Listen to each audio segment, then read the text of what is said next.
Hey guys, ఈరోజు మనం kunafa sweet చేయబోతున్నాము.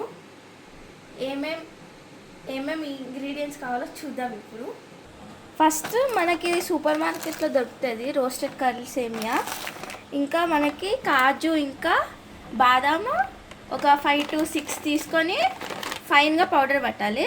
నెక్స్ట్ వచ్చేసి షుగర్ పౌడర్ ఒక 8 స్పూన్స్ తీసుకున్నాను నేనైతే. నెక్స్ట్ మనకి కస్టర్డ్ పౌడర్ కావాలి, ఇంకా గీ, ఇంకా షుగర్, మిల్క్ కావాలి. ఇప్పుడు తయారు చేసే విధానం చూద్దాం. ఫస్ట్ మనం స్టవ్ ఆన్ చేసుకోవాలి. దాంట్లో ఆర్డర్ నెయ్యి వేసేసాను నేను ఇప్పుడు ఇది వేస్తున్నాను సేమియా. మీరు ముందే ఇట్లా క్రష్ చేసుకొని పెట్టుకోండి, ఈజీ ఉంటుంది మీకే. దీన్ని కొంచెం బ్రౌన్ అయ్యేదాకా రోస్ట్ చేయాలి, సో ఇది క్రిస్పీ ఉంటుంది.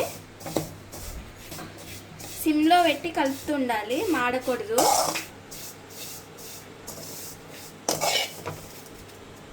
సో గైస్, ఇప్పుడు మీకు కొంచెం గోల్డెన్ అయినాయి కదా, ఇందాక షుగర్ పౌడర్ మనం మిక్స్ చేసి పెట్టుకున్నాం కదా, అది వేయాలి.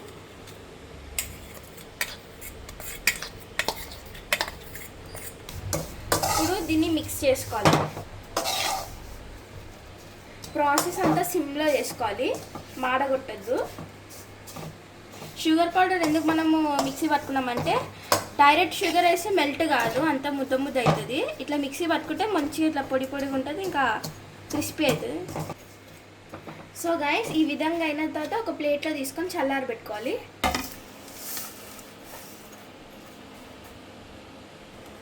సో గైస్, ఇందులో 50% తీసుకొని మనం ఒక బౌల్లో వేసుకోవాలి. ఇలా 50% తీసుకున్న తర్వాత మిగతా 50% ఇట్లా ఈవెన్గా స్ప్రెడ్ చేసుకోవాలి. సో గైస్, ఇలా ఈవెన్గా స్ప్రెడ్ చేసుకున్న తర్వాత ఇందులో ఒక గ్లాస్ పాలు వేసుకోవాలి.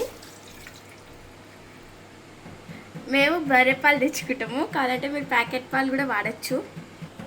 ఆ పాలు మరిగేటప్పటికి మనము ఒక బౌల్లో హాఫ్ గ్లాస్ పాలు తీసుకొని దీంట్లో ఒక 2 స్పూన్స్ కస్టర్డ్ పౌడర్ వేసుకోవాలి. ఉండలు లేకుండా కలపాలి.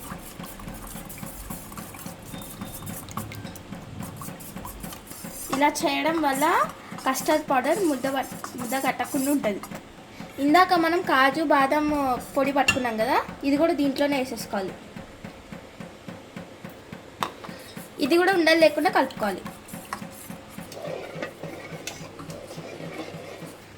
సో గైస్, పాలు మరుగుతున్నాయి కదా, మనం ఆర్డర్లీ సేమియాలో షుగర్ వేసుకొని కలిపాం కదా, దీంట్లో స్వీట్ ఎక్కువ తినే వాళ్ళు ఎక్కువ వేసుకోవచ్చు షుగర్. మేమైతే 3 టేబుల్ స్పూన్స్ వేసుకుంటున్నాము. ఇప్పుడు కలపాలి గైస్. సో షుగర్ కరిగాక మనం కస్టర్డ్ పౌడర్ ఇంకా బాదం కాజు కలుపుకున్నాను కదా మిల్క్లో, అది ఇప్పుడు వేసేసుకోవాలి. ఇప్పుడు దీన్ని ఉండలు కట్టకుండా కలుపుకోవాలి. సో గైస్, ఇలా గట్టి పడుతుంది, మనం ఇంకా కలుపుతూనే ఉండాలి. ఇలా థిక్ కన్సిస్టెన్సీ వచ్చే వరకు చేసుకోవాలి. ఇప్పుడు దీన్ని దీన్ని సేమియా మీద పరుచుకోవాలి. ఇలా ఈవెన్గా స్ప్రెడ్ చేసుకోవాలి గైస్. సో ఇప్పుడు గైస్, ఇందాక మనం సేమియా పక్కన తీసుకొని పెట్టుకున్నాం కదా, ఇప్పుడు దీని మీద మొత్తం స్ప్రెడ్ చేయాలి. ఇలా ఈవెన్గా స్ప్రెడ్ చేసుకున్న తర్వాత దీన్ని ఒక 15 minutes ఫ్రిడ్జ్లో పెట్టుకోవాలి. ఫ్రిడ్జ్లో పెట్టి తీసిన తర్వాత మీకు కావాలంటే మిల్క్ మేడ్ వేసుకోవచ్చు. సో గైస్, ఇట్లా కట్ చేసుకోవాలి.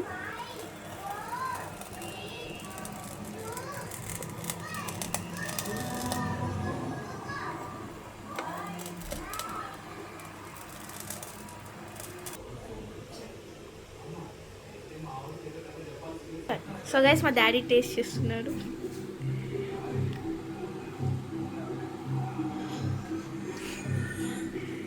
ఎలా ఉందండి? సూపర్.